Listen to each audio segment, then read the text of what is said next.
Evet sevgili dostlar, bugün evimizde bulabileceğimiz malzemelerle çok keyifli ve çok güzel bir deney yapacağız. Şimdi hiç hız kesmeden malzemeleri sayıyorum. Malzemeler: portakal, bıçak, yağ, çakmak. Arkadaşlar elimde portakal, mandalina var. Bunlar biliyorsunuz C vitamini deposu. Aslında biberde daha çok olduğu söyleniyor. Yeşil biberde. Biliyor muydun bunu? Bilmiyordum. Şu an öğrendim. Ben hiç çalışamadım meyvelere. Meyvelere çalışsan da bilemezdin belki de. Çünkü bayağı insan bunu bilmiyor arkadaşlar. Fakat bunda da bayağı bir C vitamini deposu var. C vitamini var. Peki neden şimdi bu güzelim mandalina ve portakallarla mum yapacaksın dediğinizi duyar gibiyim. Evet. Neden yapıyorum? Çünkü yapabiliyorum. Bunu göstermek için. Güzel cevap. Arkadaşlar portakalla deniyoruz. Bakalım. Portakalla bir başlayalım. Şöyle.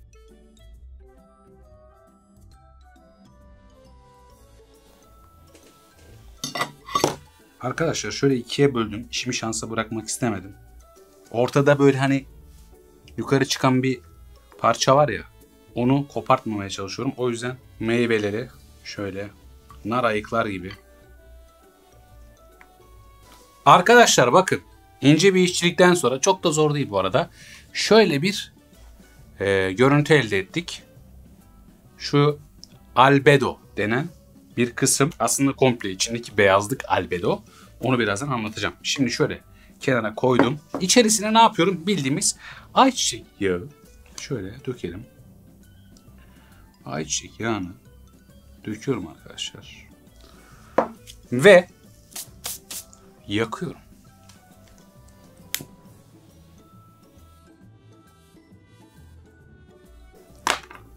Evet arkadaşlar, gördüğünüz gibi mumum yandı. Böyle ayçiçek yağını kendine doğru çekti. Adeta yanan bir fitil gibi yandı, söndürüyorum. Fitil görevi gördü. Şimdi söndürdüm onu. Çünkü ne olur ne olmaz, fazla da oyun oynanmaz bu tarz şeylerle. Burada aslında ne yaptık? Portakalın kabuğunu mum niyetine kullanmış olduk. Yani böyle mumun yanan fitili vardır ya. İşte portakalın böyle içinden çıkan o yapıyı biz sanki ipmiş gibi kullandık. Bir fitilmiş gibi kullandık. Bu yapının adı ne arkadaşlar? Albedo. Şimdi şu yağdan kurtulalım. Ben size daha iyi anlatayım orayı. Bakın. Şu yapı arkadaşlar sadece bu beyazlık da değil aslında. Bu çıkıntı da değil. Komple portakalın içindeki bu yapı. Bakın şöyle de göstereyim. Bu beyazlar albedo. Albedo albinodan aklınıza gelsin. Beyazlık. Burada ne yapıyoruz biz? Mesela mandalinada da vardır. Özellikle böyle soyduğumuz zaman mandalinayı, onun içi de beyazdır. Hatta biz böyle gideriz, bu beyazları birbirinden ayırırız. Daha doğrusu meyveden ayırırız. O beyazları yemek istemeyiz. Mandalinanın kendisini yeriz, içini yeriz. Ama aslında o beyazlık, albedo dediğimiz kısım çok önemli arkadaşlar. Hani vitamini kabuğundadır hikayesi var ya. İşte gerçekten vitamini kabuğunda, albedonun içerisinde. Ne yapıyor bu albedo? Ne yapıyor? Meyveyi dış etkenlerden koruyor. Mikroorganizmalardan koruyor kabukla birlikte. Meyvenin kabuğun içerisinde sabit kalmasını sağlıyor arkadaşlar. Meyvenin büyüyüp gelişmesini sağlıyor. Çok önemli bir yapı. Meyvenin beslenmesini sağlayan bir yapı. Bu beyaz tabaka aynı zamanda pektin açısından da zengin. Peki pektin nedir dediğinizi duyar gibiyim. Jöle, reçel gibi gıdaların yapısını sağlamak için kullanılan bir jel oluşturucu. Dolayısıyla gıda sektöründe de bu albedo oldukça kullanılıyor içindeki pektin sebebiyle. Lif açısından oldukça zengin ve narenciye albedosunun bağışıklık sistemini güçlendirici etkisi olduğu da bazı araştırmalarda gösterilmiş. Şimdi benim biraz kafam karıştı. Acaba biz meyvenin kendisini değil de direkt albedoyu mu yesek? Ne diyorsun? Ben yemem. Sen ye istiyorsan. Yani hakikaten vitamini kabuğunda hikayesi baya şu an gerçekçi. Yani tabii ki burun böyle yiyemeyiz ama en azından şu beyazları ayırmayalım arkadaşlar. Özellikle mandalinalarda bunu çok yapıyoruz. Yapmayalım. Peki burada biz bunu mum olarak kullandık. Albedonun burada ne etkisi vardı? Albedo burada fitil görevi gördü arkadaşlar. Lifli yapısı sebebiyle bu yağı çekti ve uzun bir süre aslında bu yağın bu fitilde kalmasını sağlamış oldu. Bu uzun ömürlü bir muma dönüşebilir. Güzel de kokular yayar finalinde. Aslında biraz doğal da bir ışık kaynağı oldu bizim için. Çünkü biliyorsunuz mumlarda parafin kullanılıyor. Parafin biliyorsunuz petrolden elde ediliyor arkadaşlar. Dolayısıyla bu sanki daha sağlıklı gibi geliyor. Fakat şöyle bir durum var. Yağın alev alması biraz uzun sürüyor. Burada da yine tabii ki bizim oksijene ihtiyacımız var. Oksijen alanında çok var. Bir ısı kaynağına ihtiyacımız var. Onu da kullanıyoruz. Fakat parafin kadar hızlı yanan bir şey değil yağ. Parafin katı haldeyken dahi sıcaklığı, ısıyı verdiğiniz anda hop bir anda erimeye başlar. Yani mum neredeyse elinize eriyecek kıvamdadır. Fakat burada yağın alev alması tabii ki biraz uzun sürüyor. Burada zeytinyağı, ayçiçek yağı farkı da mevcut. Zeytinyağı daha geç yanar arkadaşlar. O yüzden deney yapacaksanız ayçiçek yağı ile yapmanızı tavsiye ediyorum tekrardan. Biraz yağdan bahsedelim. Madem bu kadar yağ konuştuk. Biliyorsunuz arkadaşlar yağ organik bir bileşik ve moleküllerden oluşuyor. Mutfakta kızartma yapıldığını hayal edin. Yağ molekülleri çok uzun karbon zinciri taşıdıkları için öyle kolay kolay alev almazlar. Fakat biz ne yaparız? Yağın altını iyice açarız. Isıyı basarız yağa. Ve burada aslında yağı ısıtıyoruz arkadaşlar. Alev alması için yağın buharlaşması gerekir. Buharlaşma meselesi de burada aslında gördüğümüz şey.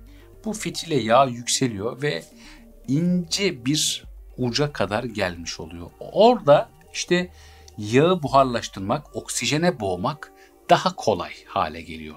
Ve küçük bir yağ buharlaşması sonucunda aslında bu yağ alev alıyor. Öyle dediğim gibi kolay yakmak bunu o kadar kolay değil. Fakat yandıktan sonra da yanmaya devam ediyor. Mesela şöyle bir şey vardır bilinen. Fakat neden olduğunu bunu pek çok insan bilmez. Yağ su atılmaz arkadaşlar. Burada aslında ne oluyor? Ona su attığınız zaman o sıçrayan yağ taneleri buharlaşıyorlar. O kadar yüksek sıcaklıkta. Altı kaynayan bir tabii ki tencereden bahsediyorum. Altı açık bir tencerenin içerisine su damlatırsanız ne oluyor? Yağ sıçrıyor. O sıçrayan yağlar buharlaşıyor ve buharlaştıkları anda yanıyorlar arkadaşlar. O yüzden alev almış bir tencereye, yağ tenceresine asla ama asla su atılmaz. Suyla söndürülmez. Zaten her şey suyla söndürülmez. Onun için o yangın söndürücü tüplerin içerisinde su yok arkadaşlar. Köpük var kimisinde, kimisinde bazı kimyasal maddeler var. Dolayısıyla her şey suyla söndürülmez. Bunu da bilmek çok ama çok önemli. Buraya kadar bahsetmişken o yağı nasıl söndüreceksin? Ağzını kapatacaksın. Oksijenle temasını ne yapacaksın? Ortadan kaldıracaksın. Tabii ki eğer yapabiliyorsak. Çok konu dışı bilgi vereyim. Arkadaşlar yangın başladıktan 3 dakika sonrasına kadar o 3 dakikalık zamanda söndü. Söndüremediniz kaçın.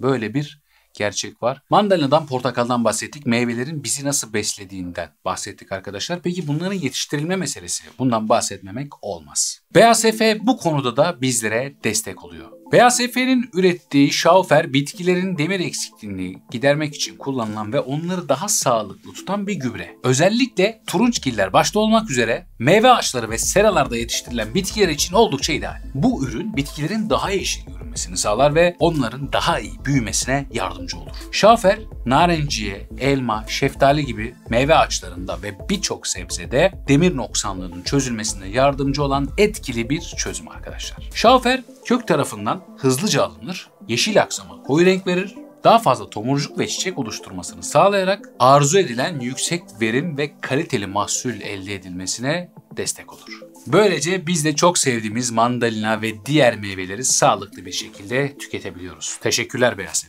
Evet arkadaşlar, portakalın nasıl muma dönüştüğünü anladıysak sorumu soruyorum. Soru: albedonun hangi özelliği mumun yanmasında önemli rol oynar? A. Lif açısından zengin olması. B. Pektin içermesi.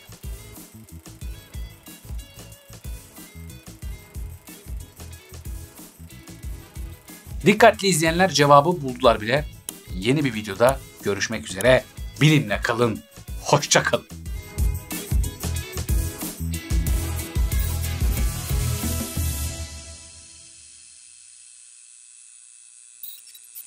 Şunlardan iki tane kes de geç ya. Mum tercih ederim yani. Mum mu? Bunu yaptın ama ben çok beğenmedim. Sana bir şey söyleyeyim mi? Galiba ben de mumu tercih ederim.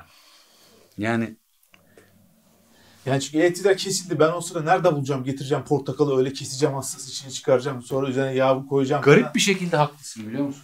Yani İlk haklısın. defa 500. videoda aynı fikre gelmiş olmamız. Galiba öyle oldu.